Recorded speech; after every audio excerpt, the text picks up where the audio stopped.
And welcome everybody to an abbreviated holiday version of High School Basketball Weekly. Tim Morey alongside of Rick Boy here. And Rick, we've got a brief High School Basketball Weekly this week, followed by our game of the week, the Drury girls playing Monument Mountain. And we're going to get right into it and covering the boys' action in northern Berkshire County. The Drury Blue Devils dropped to 1-2. They lost a tough game to a very good Greenfield team in overtime at Greenfield. Absolutely, and they are 1-2 right now, Tim. And that was a tough loss. But as we said before, losing on the road is one thing. Winning on the road is really hard. And Coach Rissette's team, they took them 54-54 in regulation. And again, Coach would never do this. We can do this as commentators, playing without two starters. So right. These other younger kids are getting valuable experience. And Greenfield is a very, very good boys basketball team. So they succumbed to Greenfield in overtime, 66-63. Game was tied, as I said, 54 in regulation. Drury did lead most of the way, Tim. They led 12-7. They led 23-22 and 40-36 after three. Just couldn't hold on. Greenfield forced overtime and scored 3 more points than the Blue Devils did. But they were led by Sammy Mormon, who's starting to come on a little bit, 15 points. Ori Bond, also double figures with 13. Those two young men, as we said earlier and said several times, and probably will continue to say, are going to be in double figures all season long. And Coach Rissette's going to need that scoring. Senior James Varela, sharpshooter, had 10. And Logan Rogers, a newcomer from the junior varsity up this year to the varsity, scored 9 points. So, tough loss, tough ride home, 1-2. But, Coach Rissette's just not looking at the beginning of the season. He's looking at the middle of the season and especially what happens in February. Yep. Hoosick Valley lost their first game of the year down at Belchertown, 79-66. And Coach Robinson indicated they were in the game, just couldn't get over the hump against Belchertown. But there's some interesting players in that one for Hoosick Valley. Yeah, Hoosick doesn't usually get off to a rough start, but they did get off to a rough start. They trailed 22-9 after one. And 38-23, but down by 15 at halftime. You don't see Coach Robinson's teams usually in league games, down by that amount at halftime. They cut it to 54-46 after three, and they just couldn't get over the top. But I'll tell you what, their ninth grader, Trevor Moynihan, had an incredible game. A game high and a career high 35 points for the young man. He pretty much did it all. Cornell Bradley added 11. Aiden Wicks was not in double figures.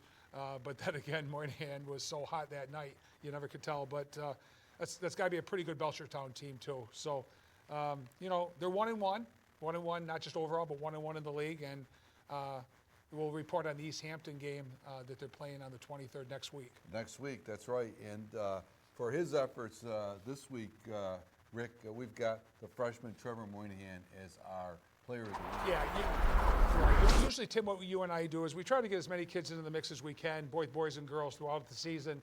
But you can't overlook, even though it's just one game, you can't overlook a 35-point performance. That's pretty incredible. That young man is a heck of a ball player, and we saw him a couple of years ago, at the junior varsity level. Was so impressed that Coach Robinson brought him up slowly last year, and he's doing really well. So, and again, as we have to report the Greylock Drury boys game, we'll have to report the East Hampton Hoosick Valley game on next week's program. As well as, Rick, our game of the week, if people are in the area and available, next Monday, December 30th, at Hoosick Valley, Conan Hoosick Valley. That is always a good matchup. We look forward to it. We'll be doing that game for Northern Berkshire Community Television, so you might want to put that on your calendar. That's going to be our game of the week coming up next week for High School Basketball Weekly.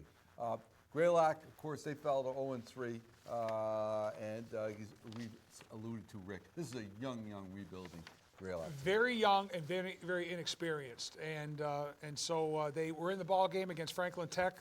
They lost that ball game 41-38.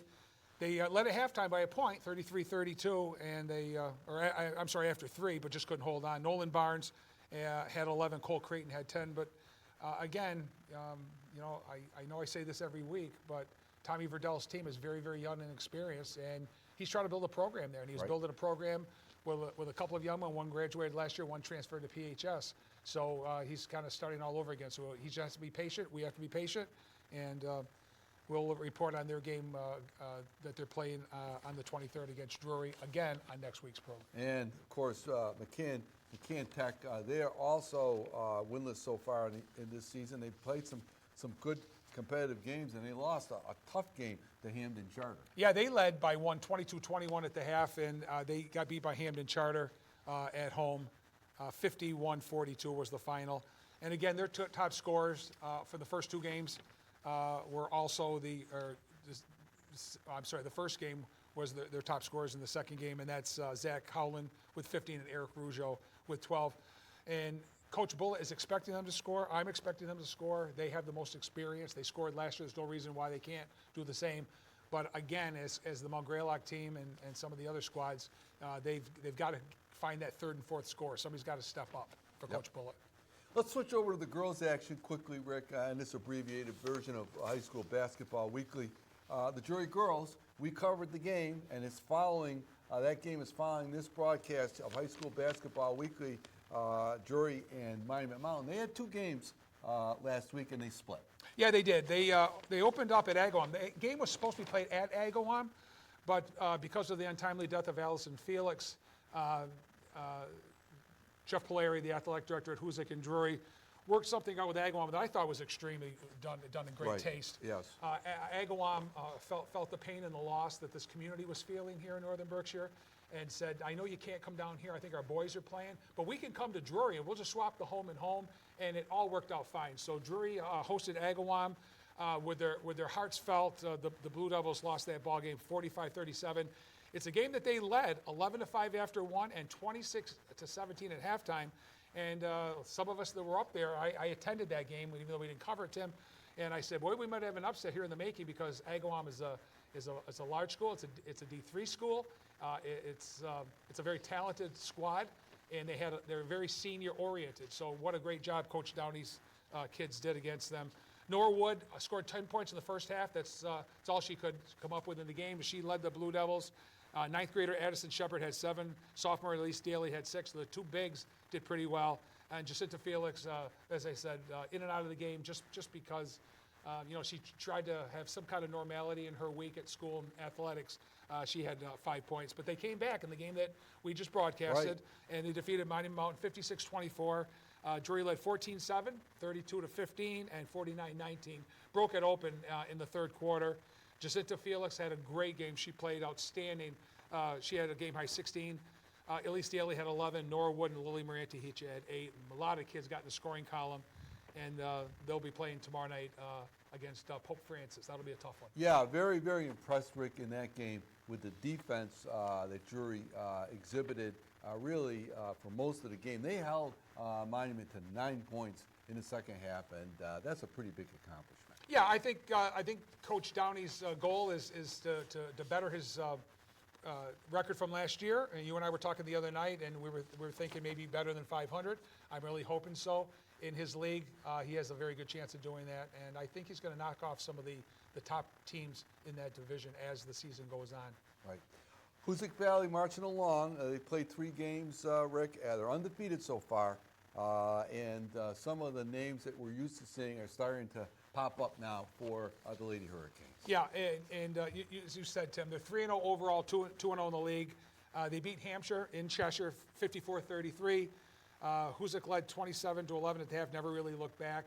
And the names you were referring to, senior guard Ashlyn LaShore with 18, Emma Marzor had 10, Maren Capiello, who got a lot of minutes off the bench last year and really started coming on during crunch time, during the playoffs. Right. She added 9. And they also defeated Munson 57-30. So they've been handling their own pretty well so far, especially with some of their kids that graduated last year, who are their top scorers also. LaShore had 24, and Emma Marzor had 11 in that Munson win. And there were only 3 threes in the game. And I thought that was pretty impressive because Coach Frederick runs that offense where they pass the ball around the perimeter very, very well. And they get a lot of open looks for threes. And I don't think they took many. They only made 3. That means that they penetrated, they looked to drive baseline or down the paint, were successful, and came away with another win. Well, and for her efforts start this season, Hoosick Valley senior Ashlyn LaShore is our high school player of the week for the girls' side, and she's off to a good start, Rick. And also, she's knocking on 1,000 points. We're going to get that when we get up to Hoosick Valley. She's getting close to 1,000 points. Yeah, for one her of the things career. we don't often think about is how close is that student athlete to that 1,000-point, and because so many of these younger kids have been playing from 9th grade on and getting significant minutes and scoring, it's going to happen. She's going to be very worthy. I mean, you can count how long it took both the Drury and Hoosick Valley to get names on that banner. Right. And lately it's been one after another after another. And we've got some great scores in this area. Yeah, we certainly do. Mount Greylock, they're evened up their record now at 2-2. They lost to Agawam in a competitive ball game. Yeah, again, Agawam is a very, very talented, senior-oriented team, and they had to come back to Berkshire County a couple nights after they went to North Adams to Drury, over to Williamstown, and they took care of business, beating Coach Jacoby's kids 48-36, a very competitive game. Mia Filio led the way with 11 points. So Tanley Drake, who had led the first couple of games, still in double figures with 10. Maddie Powell had 8 points. And they've got Takana coming up, and we'll report on that next week. But Right. They went 2-0 in the Franklin Tech tournament, dropped the next two. But again, that's a team that would really, really love to be 500s and not have to worry about getting to that level late in the season. That's right. McCann, the Hornets, they're still winless on the season, but they had a very competitive game against Greenfield. Yeah, Greenfield girls program may not be where it was 5 years ago, but it's still a very good program. And McCann went over to Greenfield, only trailed 20-18 at the half. They just didn't have a good second half, and they fell in that ball game 54-31. But as she's done in all three of the games, Faith Brazo has led the way for the Lady Hornets. She had 16. Brooke Reynolds had 8. So they're getting a couple of scores. And again, like the boys, Coach Krantz is going to look for some of his younger kids to step up and start scoring, even if it's not double figures. As long as they can put some points on the board, it's really going to take the pressure off some of the leading scorers. There's no question about it. So it's kind of a herky-jerky part of the season with the holidays, Rick. Some schools go a week or so or longer without playing a ball game. We're starting to get into it, but after we get through the holiday seasons, the schedule will pick up for sure for all teams. And we want to remind everybody, in fact, we're going to see an interview at the game that follows our broadcast here, the Drury Monument game, about high school basketball league is going to be promoting the top 10 all-time players at Hoosick Valley and Drury, both boys and girls. As we go throughout the season, we'll be talking about some of the players, interviewing and talking to people. We welcome your comments. You can email Northern Berkshire Community Television. The website is there for you to email. And we had a great interview at halftime of the game, which you'll see with Butch Pengruber and Jerry Mullen and Chuck Lewitt. Yeah. 3 guys who have seen both boys and girls basketball in Berkshire County for a number of years, and they had some very, very, very interesting observations about who they think some of the top players of all time are. Yeah, and I'm trying to pick the brain of a couple folks even older than me that can help us out in the 50s. And we'll see what happens. I contacted John Franzoni, our colleague, and he's thinking about it himself, so he's going to get back to us. So if you'd like to voice your opinion on who you think the top ball players of all time, boys and girls, / Adams High and Drury High School, contact Northern Berkshire Community Television, or see Tim Morey, Rick Bowie, Peter Genta, whoever. Just just come up to us and say, hey, have you thought of this fella? Have you thought of this young lady? And we're going to take that into consideration. We'll announce the top 10 at halftime of the Hoosick Valley girls game and the Hoosick Valley boys game. Right, Hoosick Valley and Drury, both boys and girls, play this year. Those games are broadcast live. At halftime, we'll have our selections for the all-time team. So you've got time to weigh in and give us your thoughts. We'll continue to mull it over, and we'll come up with our final selections at those days. Rick, that's going to do it for this week on High School Basketball Weekly, this abbreviated holiday version. We'll be back again next week with more high school basketball action, and hope you'll join us. Merry Christmas and Happy New Year to all. Take care.